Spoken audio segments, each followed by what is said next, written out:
পাচ্ছেন যে তাকে অ্যাম্বুলেন্সে তোলা হবে। দর্শক দেখতে পাচ্ছেন বিএনপির স্থায়ী কমিটির সদস্য সালাউদ্দিন আহমেদ, তিনি এই মুহূর্তে আমরা দেখতে পাচ্ছি যে তাকে অ্যাম্বুলেন্সে নিয়ে যাওয়া হবে হাসপাতালে, এবং তার শারীরিক যে চিকিৎসা সেই চিকিৎসার জন্য কিন্তু তাকে হাসপাতালে নিয়ে যাচ্ছেন বিএনপির স্থায়ী কমিটির সদস্য সালাউদ্দিন আহমেদ।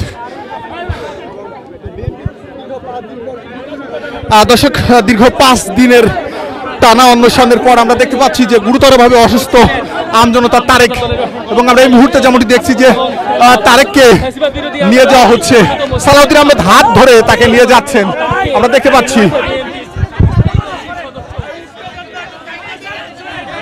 দর্শক দেখতে পাচ্ছেন সালাউদ্দিন আহমেদ কিন্তু তাকে এই মুহূর্তে তাকে অ্যাম্বুলেন্সে তুলে নিচ্ছেন এবং হাসপাতালে চিকিৎসার জন্য তার নিয়ে যাওয়া হচ্ছে। দর্শক দেখছেন বিএনপির স্থায়ী কমিটির সদস্য, আপনারা দেখতে পাচ্ছেন যে অ্যাম্বুলেন্স সারাদিনই কিন্তু এই অ্যাম্বুলেন্স আজকে ছিল এখানে, এবং এই মুহূর্তে তাকে তোলা হচ্ছে সেই অ্যাম্বুলেন্সে।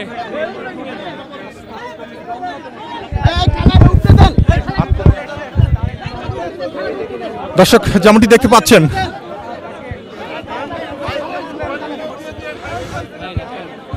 দর্শক আমরা